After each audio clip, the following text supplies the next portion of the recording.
Hi guys, it's Julie from Connecting Japan. Today is the second in our cultural video series. Today we're going to be looking at the differences that you're going to find over the 8 regions and 47 prefectures in Japan. These are sort of things that will help you to negotiate your way around Japan if you're planning to travel or call it home, such as we are going to be doing. So the first thing you'll find obviously is the food. Japan loves to use locally sourced ingredients in every different area of their prefectures and towns. Some of them are very difficult to find, so if you're a real foodie, this is something you'll probably want to explore more about. Osaka is considered the food kitchen in Japan, and many of the most popular types of foods that you might be aware of if you've tried it in authentic restaurants in your hometown will be found there. Bear in mind, if you actually do have these favorites, you're not going to be able to find them everywhere in Japan. Perhaps Osaka and Tokyo probably, but if you're planning to travel around a bit, you will find that there are certain signature dishes that are available in your region.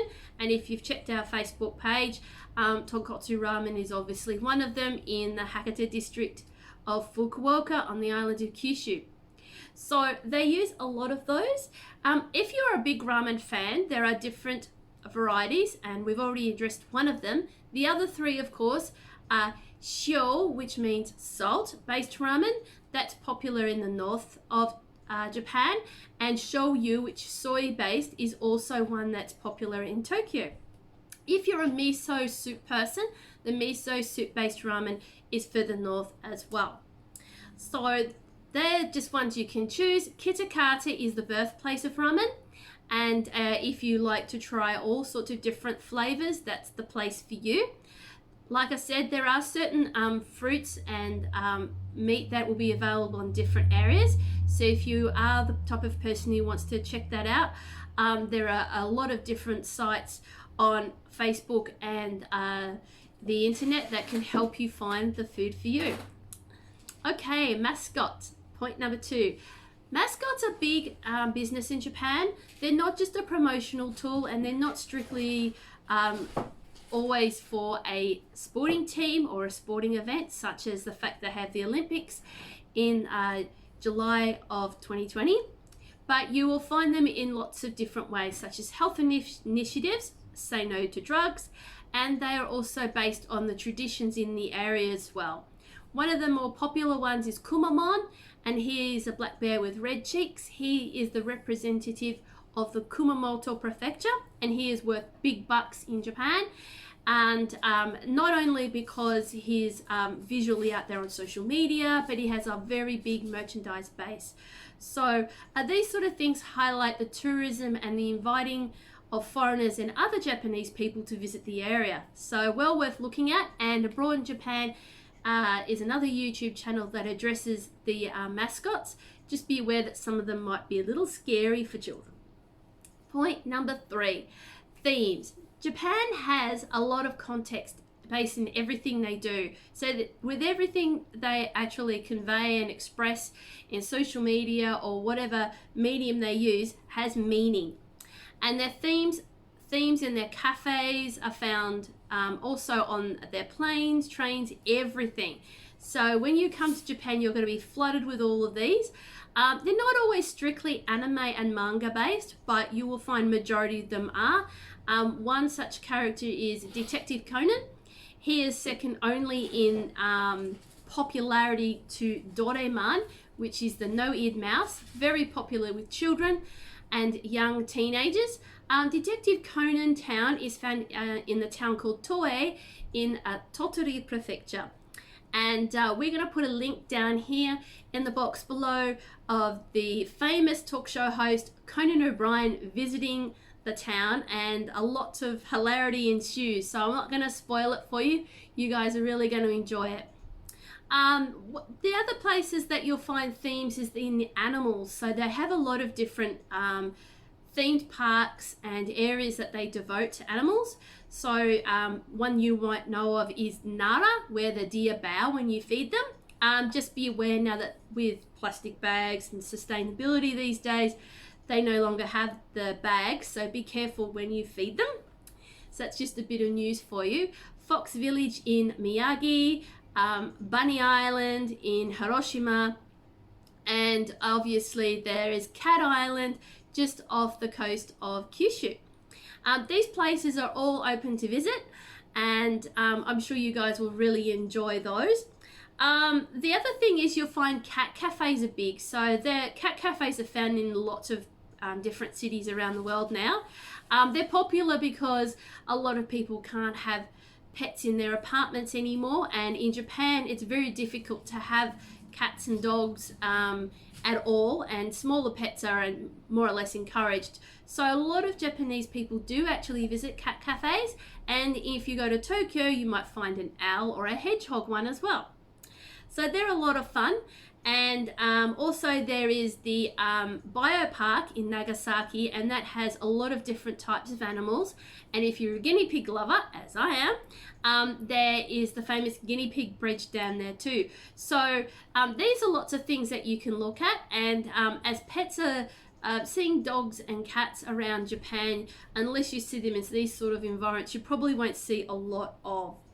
Okay, point number 4. You will find in both the north and the south ends of Japan are on different power supplies. So what actually happened was there were different power generators that were given to Japan.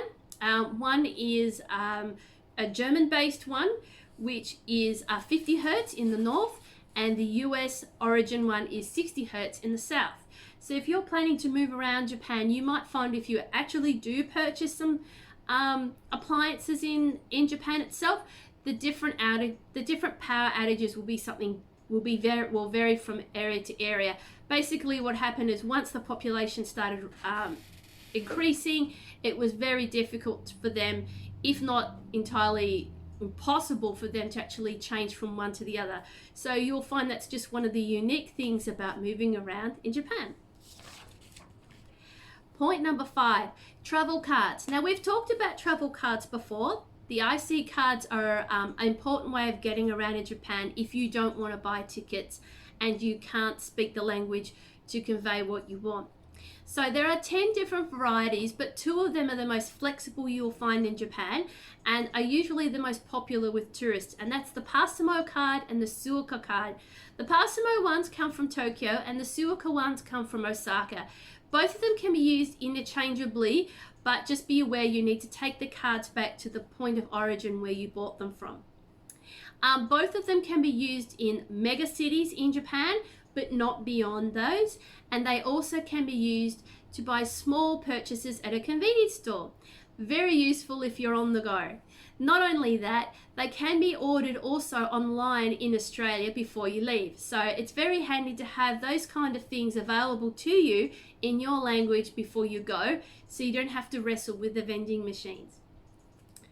Okay, point number 6. The language has a slight variation, and it's based on the different pronunciation of letters. So there are 3 different types of dialect in Japan. There is Eastern, Western, and Kyushu. Now, generally speaking, Japanese is fairly standardized, so don't worry, you'll be able to be understood wherever you go. But these particular ones will also have a slight pronunciation differences. So as the hiragana alphabet is about 46 letters long, based on phonetics, obviously the sound will be slightly different. But don't worry, they should be able to understand you. So just let you know that. And point number 7. When it comes to festivals in Japan, these are not public holidays.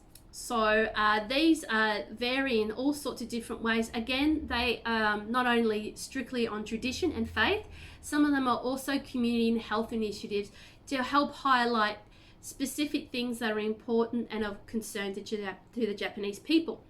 But if you're looking at different seasonal ones based on fruits, which they do have, most of you will know Hanami, which is flower viewing season, is mainly cherry blossoms. And so popular as they are, the actual news reports actually forecast where the cherry blossoms will fall first. So if you're looking at 2020, for instance, in Fukuoka, they will fall on the 20th of March.